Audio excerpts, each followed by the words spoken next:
Welcome to the Achieve Podcast, the show where we highlight the leaders, creators, and entrepreneurs who are building meaningful businesses and shaping their industries. My name is Jessie Warner, and I'll be your host today. We're joined today by Will Dukes, who is the founder of FecundFig. Will, it's a pleasure to have you on the show. It's a pleasure to be here, Jesse. So our audience can get to know you a little bit. Give us a quick backstory on your business. What do you do, and how did it all get started? So, I don't know about a quick story, but because it's taken a lot of interesting turns. But FecundFig now is a client acquisition we refer to as client cultivation agency, and we primarily focus on small and growing law firms. And I run this agency with my wife, and so we really try to focus on aligning the sales, marketing, and branding processes inside a law firm so that those attorneys can cultivate the clients that they crave. And that has evolved through a lot of different twists and turns. Previous to this, it was still kind of the same company, but it was under an old franchise that I was a part of. And we focused primarily on sales training and development. And that's what originally gave the kind of planted the seed, if you will, for FecundFig. And I had started doing a lot of intake training and process mapping for law firms. And then they would come to me and ask, I'm not sure if my leads suck or does my intake suck, but something's not working. And so we would go in, and often enough, it was the intake. There was definitely opportunity there. And then over time, it was like, okay, we got the intake kind of shored up here, improved up to a better level. Now we can turn to lead quality in and of itself. And that's what kind of got us into marketing and ultimately into the branding. So now we have solutions for the full client cultivation cycle that we help those law firms to build into place and to train their team on, and to help manage for them as well. When did you start your business? So the original iteration, if you actually look at my business filing, is I think it says 2009, but in reality, full-time gung-ho was right at the start of 2011. Okay, so you've been at this for a while. Yeah. Talk to me a little bit about how your business has changed as it's grown, and what does it look like today? Yeah. So when we got started, it was just me, and I was basically just kind of the consultant on the ground, part of this franchise, doing a lot of networking, going to the D&I groups, the Chamber of Commerce, those type of things, and just working one-on-one with clients. And it was much broader in terms of the business. And actually, the franchise I was with before had kind of made a pivot to business coaching. And so while that wasn't the original thing I came in for, I kind of grew into that. That's what I kind of became known for down in the Miami community. And so that was realistically the bulk of the business. And then I eventually had my first employee, kind of my assistant, help me do different things. And then coming up this summer will be four years that I was able to poach my wife away from her corporate medical sales job. And that's when the agency started to grow. We took one of our part-time video editors and brought them on full-time. Now we have a full stack developer that handles kind of the MarTech and deployment for the company. And then an assistant to her that kind of does some of the front end design development work, and an assistant for our creative director, who's our main video editor and graphic designer. And then our EA that my wife and I share. So full team is 6 full-time employees now, and then a couple of part-time helpers here and there. Well, congratulations on the growth. I know entrepreneurship isn't for the faint of heart, and I'm sure you've had some ups and downs throughout that journey. Let's talk a little bit about sales, marketing, and outreach for your own business. Where are you seeing the most traction? What's working for you? So I'm still a networker at heart. And so the vast majority of our clients just come through business development. And so we joke with them sometimes that, a lot of the things that we're helping them to do, we're not actually doing for ourselves. But part of that is because we're a high touch agency right now. And so it's not like this scalable system in a box and we're kind of giving everybody the same formula. There's certainly opportunities for that. And a lot of people have done very well. But coming from kind of that coaching background and seeing all the pieces that it actually took to make one of these campaigns work and for people to actually get success has been something that has been very important to us. And so, we're there, and it's still kind of even though we're doing more of the agency work and done for you type of stuff, there's still a big component of kind of the coaching and consulting that goes along with that. And so, our clients, I have a client that's been with us for over 10 years. And we have others, on average, actually, we're flying out to Vegas in just a couple of days to go do a business workshop. And we had to run all of our numbers. And so our average client retention rate right now is like 38 months that people stick with us. And so we've got a wide range. And so we don't, at the current moment, don't have a lot of capacity for super high lead volumes and tons of sales meetings. Okay. A little bit more of a boutique type agency. Exactly. Focused on law firms, it sounds like. Yep. Will, there's a lot of talk right now around AI, automation. It's changing fast, moving constantly from under our feet. Where have you found ways to use AI in your business? Yeah, so some of the content that I do put out is around this and things going on. And because I grew up on a farm and relate our whole process back to that, it became clear to me that AI is like a big tractor. And my great grandfather, who was born at the turn of the last century, he grew up driving a mule through the field with a plow.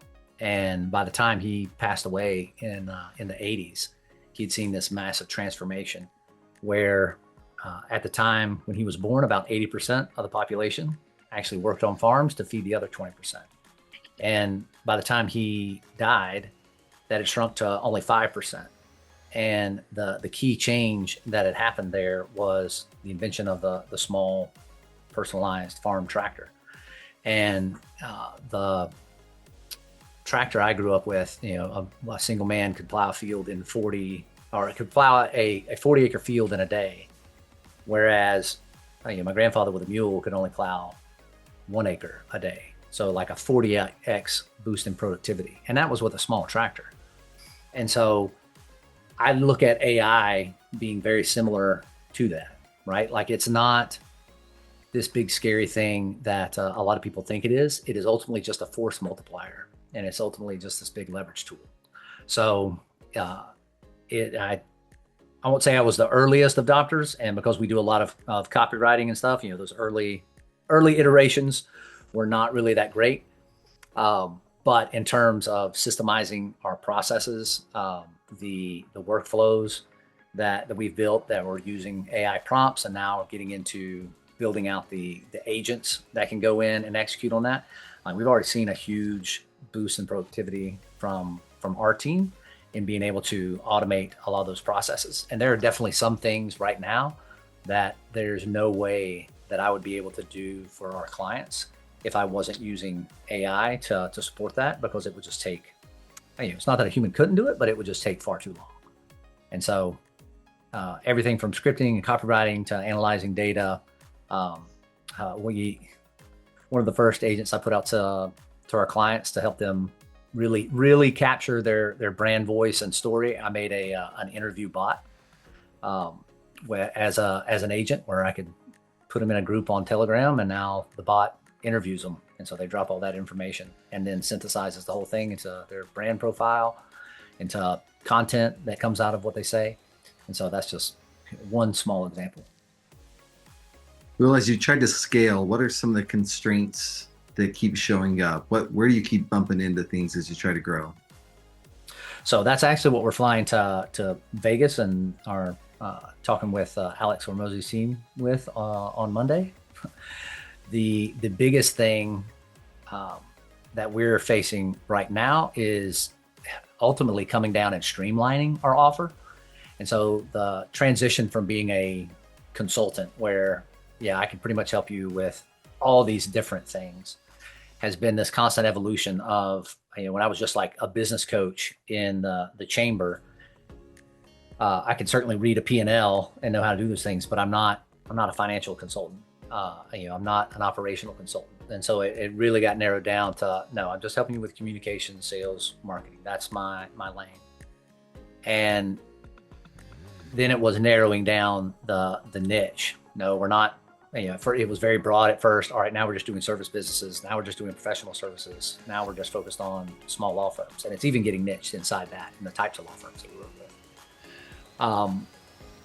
But there is still the issue as we're growing the team of being able to unpack all the stuff that I've been doing for the last 15 years and before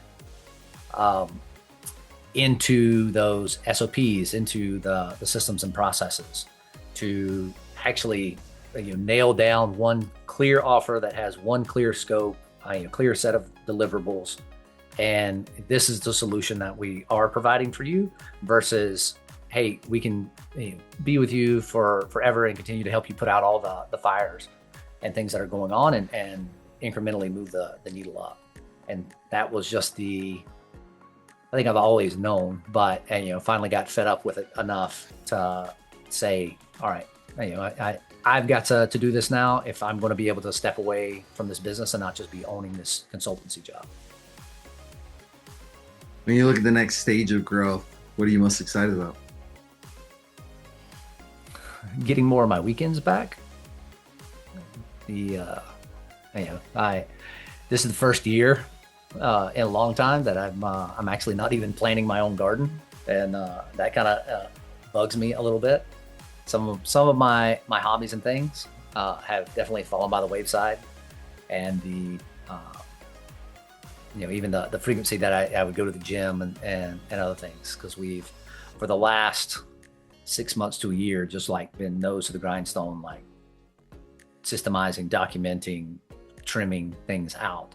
And so getting to that stage where more and more I'm happy with what our clients are receiving and the results that they're getting, and I'm not a part of it. And that's happening some already, right? Like there's things my wife brings to the meetings. I'm like, that's great. I never touched that. I barely even knew that was going on, and to see things be delivered. And so I'm looking forward to knowing those things are getting done, and we're generating the results our clients deserve.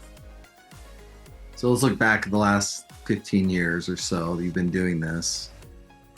What are some of the wins and maybe the mistakes? What lessons stand out to you as you've grown your company? Man, I don't even have to look 15 years back for some of the lessons, but in terms of the wins, I mean, just one that I mentioned earlier, we've got clients that have been with us for over a decade now, and I've been consulting with in some form or fashion. And her firm in particular, when I started working with her, she had like 1 or 2 paralegals, 1 associate, and a receptionist. And now, it's like, I think it's like a 40-person team, and she's got like 10 attorneys. And knowing that the things that we put into place and set up and that are continuing to work has helped enable that growth. That's a huge win. And there's plenty of other stories like that. Before we niche down into just law firms, I had started working with a young man who was a tutor, just like literally driving around town, tutoring kids in math and science and whatever. And I've helped him build a 7-figure business strictly around SAT math tutoring, like not even the full SAT, just math. And just to watch that kind of growth has been huge. And so there's a lot of different wins and validations of the processes and things that I've created along the way. I'd say that's very gratifying. But the lessons, just earlier in a sales call, I'm constantly reminded, like, don't change the process, right? Like, don't try to flip things around too close to the sales call. Because I was on a sales call that didn't lose, but I got delayed because we changed the process around, and then we ended up spending too much time kind of in the weeds on the call rather than really talking about the future and painting that picture of where we need to get to. And one other example, kind of moving things forward, trying to get excited about hitting that next number, and we're gonna pass the sales goal this month with this sale, knowing that we have a process. Like, if somebody comes to us and say they have problems with intake, and we're very clear, like, we're going to do an audit of your entire system first and understand where all the gaps are before we try to get into actually just looking at the script and objection handling and all those things, because everything flows in together. And I let this lady sell me on the fact that no, I've already done my audit. I know what the problems are. I really just need help in this training. And so we basically crafted a custom package for her to do, and it ended up being a disaster, really. And she got into the middle of it, and all of a sudden had all these other questions. And like, this is what's supposed to happen in an audit, and it was just a very painful but valuable reminder for me to stick to my guns in my process. Last question for you. What advice would you give to other leaders or entrepreneurs who are on a similar journey to you? So I'm actually giving this presentation in just a couple of weeks specifically for attorneys who are just kind of starting out on their journey. And so my number one thing, and from the lessons that I've learned, is get very clear on the value that you're providing first. Focus in on the offer, and continue to narrow that down. Because when you can identify very clearly who you're trying to serve and what you are doing to serve them, and that's not bloated and too many things, it just makes everything else much easier. Because it's hard enough just picking one avatar and one service that you're trying to promote, to then create the delivery for that particular service, to create the branding and the messaging that is going to attract that avatar, to create the lead magnets or the initial seed offers, whatever you want to call it, to actually attract them and get them into the door, and to be able to deliver on the value that you're promising in such a way that they're excited to tell other people about you, which I think is ultimately the key measure of the success and the value that you're providing. Is, are other people going to recommend their friends to do the same thing? And so the more narrow your focus at the beginning, or the sooner you can get to that narrow focus, the sooner you can build all the systems and get good at that. And then you can grow and kind of expand off of that and build later. And if I had one thing to do over again, knowing what I know now, it would be doing that from the very beginning. Well, thank you so much for your time today. Really enjoyed your story and insights, getting real. The journey's not always what you expect it to be, and showing the growth and the results you're having for your clients as well. Congratulations on growing your business.